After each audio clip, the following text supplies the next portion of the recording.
xibaar yu wér te wóor ca tàng ba abonnez-vous pour ngeen di mën di jot suñuy vidéo.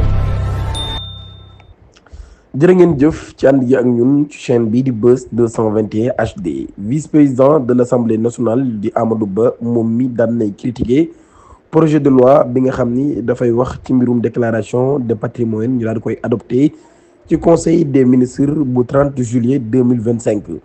moom mi nga xam ne nag daal texte bi dafa bari yoo xam ni daan na ci des ginnaaw ampleur bi nga xam ne moo am ci détournement des fonds publics yi moom mi ngi réclamé ab réforme bu am solo boo xam nag daal dafay tax ba bépp haut fonctionnaire boo xam ne moom mii nekkul rek ñi nga xam ne ñooy gérer budget supérieur yi yu ni mel maanaam lu toll ci ay milliards ak yu ni mel mu daal di nag dénoncé bu baax a baax train de vie bi nga xam ni ñoom ñi ngi koy am waaye tamit daal li nga xam ni moo di yent ci agent de l'État yi nga xam ne nag daal dañuy plaider ngir ab déclaration systématique de patrimoine à l'image de ce qui se fait en France avec l'impôt ba tey ci revendication yooyu daal nay am nag ab faille juridique boo xam ne moom dafa jàpp nag loo xam ne kenn mënu koo nangu la moom mi ngi xam ne nag daal ñi nga xam ni dañoo génn àdduna te ñoom ñi ñu leen doon giiñ sàcc Amadou Ba daan nay woote nag daal ngir loolee dañoo war a continuer kon di wéyal enquête ba waaye bu ñu deewee rek mbir ma waru faa yem mun nag daal ay procédure judiciaire dafa war a am ginnaaw boo xamee ni nit ki ñi giñ sàcc daal dafa daal di dee ginnaaw ba nag daal xaalis bi nga xam ni moom lañ jàpp ni daf koo sàcc ñu daal di koy mën a récupérer wala sax nag daal ñi nga xam ni ñoo ko war a doon kon ñu daal ci daal koy récupérer kon ci ñi nga xam ne ñoo ko war a doon moom nag daal jàpp na ni kon bàyyi rek njabootu ñi nga xam ni kooki moo sàcc alal ba ñuy jëfandikoo ci boobu lépp alal daal xaalis boo xam nag askan wee ko moom nee na loolu nag daal ab entrave grave la bu jëm ci wàllum corruption Moustapha Diakhaté daan nay explosé lu jëm ci wàllum yoon daal di wax nag daal ñoom ñi daanaka rek dañ leen di corrompre moom mii daan nay xam ne nag la xaw ca prison ba moom du yëfi nit ginnaaw bi ñu ko bàyyee moom Moustapha Diakhaté mu daal def juróom fukki fan ca kaso ba ab détention bu yàgg kon boo xam ni daan na ko fay amoon moom Moustapha Diakhaté mii nag daal daan nay relancer ay critiques am bu baax a baax jëmale ko ci justice bi ak pouvoir bi fi nekk moom mi ngi accusé bu baax a baax nag daal ni dañoo salfaañe ay liberté mu rawatina liberté d'expression ci ab conférence de presse moom doon amal le 5 août maanaam juróomi fan ci weeru août moom mi nekkoon président groupe parlementaire Benno Bokk Yaakaar daan nay dénoncé lim jàpp nag daal justice de vitesse la maanaam daal yoon la woo xam ne kon dafa am kumba am ndey ak kumba amul ndey nee na loolu yi sax daal ki nga xam ni moom la procureur Ibrahima Ndoye mii di ciblé wala sax moom mi ngi ciblé bu baax a baax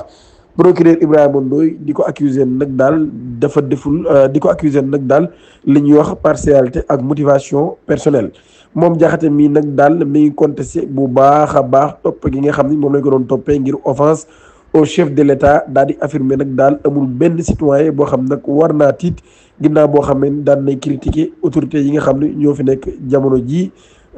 ci régime boo xam ni ab régime démocratie la waaye nag daal ba tey moom daan nay dressé ab tableau bu ñuul lool ci ay conditions de détention yoo am ca Rebeuss moom mi nag daal nee na ab ki prison la boo xam ni bu doy waar la lool la fa nekk ci ay nit ëpp nag la fa waroon a nekk waaye nag nee na loolu yi nag daal bañ koy tabax dañ koo tabaxoon ngir ay fas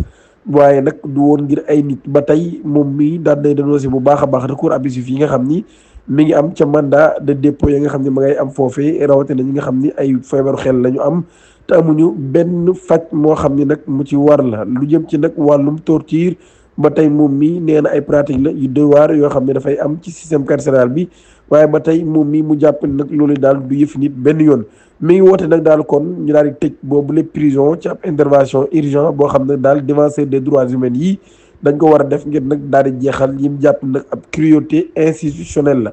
Ousmane Sonko ña ngi koy xaar ca Turquie ci diaspora ba kon moom Ousmane Sonko mi dina fa dem ngir lu ñeer wàllum diplomatie ak économique ambassade du Sénégal ba nekk ca Turquie daan nay annoncé visite officielle bu premier ministre Ousmane Sonko ci juróom benn fan jàpp fukki fan ci weeru août atum 2025 occasion boobee ab rencontre directe dina fa am ak communauté sénégalais ba nekk foofee ci réew moomee di Turquie loolu yi war a xew samedi juróom-ñeenti fan ci weeru août ca Istanbul événement bi nag dina xew ca hôtel Le Méridien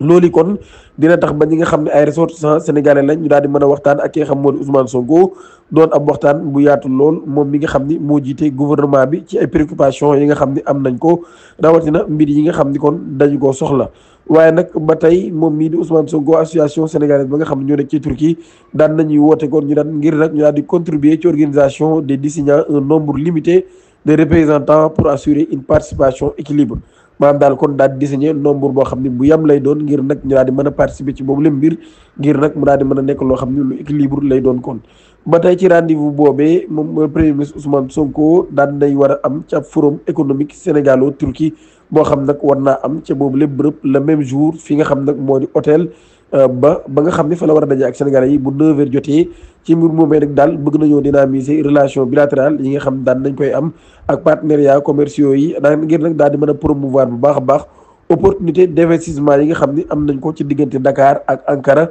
mu nekk nag ab double démarche dialogue boo xam ni war na koo am ak diaspora bi nga xam ni ñoo nekk ca réew moomee di Turquie. ba tey ak li nga xam mooy coopération économique bi yooyu yëpp kon war nañ ko waxtaanee moom le premier ministre Ousmane Sonko ginnaaw boo xamee ni daan nay dem foofee.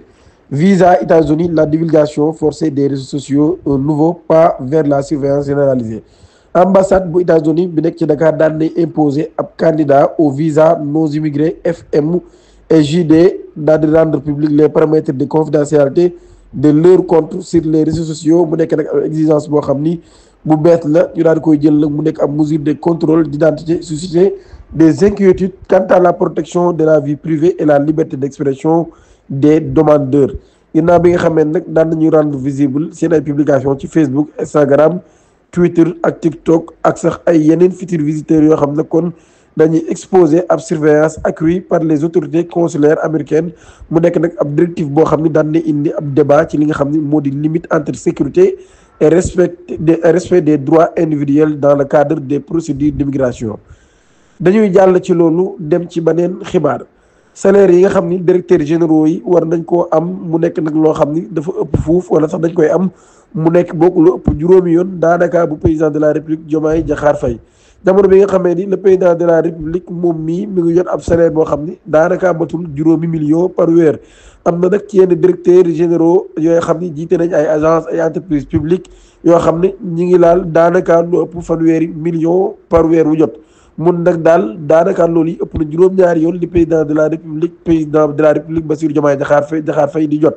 mu nekk nag ab situation boo xam dañoo jàpp ni du situation bu jaar yoon. le premier ministre Ousmane Sonko moom moo xam ne lu nu mel leen nag daal loolu yi ab déséquilibre la boo xam ni bu profond la ci gouvernance administrative bi waaye nag daal loolu yi dafay alimenter ay soupçons ci lu jëm ci wàllu enrichissement illicite des mauvaises gestions des deniers publics. alerte bi nag mu ngi am ginnaaw bi nga xamee ni daan nañ ko xamal leen di 4 août ci ab discours sans filtre bu Ousmane Sonko daal dénoncer dérive salariale yi nga xam ni dafay am yenn ci yi nga xam ni ñoo di administration yi mun nag daal mënuñoo nekk milliardaire ba pare nekk fonctionnaire nee na loolu yi nag moom mënut a nekk loolu yi directeurs généraux yi nga xam ne nag daal dañuy jot 4 fois wala 5 fois jusqu'à 7 fois plus que le président de la république. loolu yi daal ab déclaration la boo xam ni bu choc la boo xam ni daan na mettre en lumière ab écart salarial boo xam ni bu doy waar la loolu bu am diggante président de la république ak ñenn ci ñi nga xam ni ay ministre lañ di leen jox di daje ba ëllëg incha allah jërë ngeen jëf.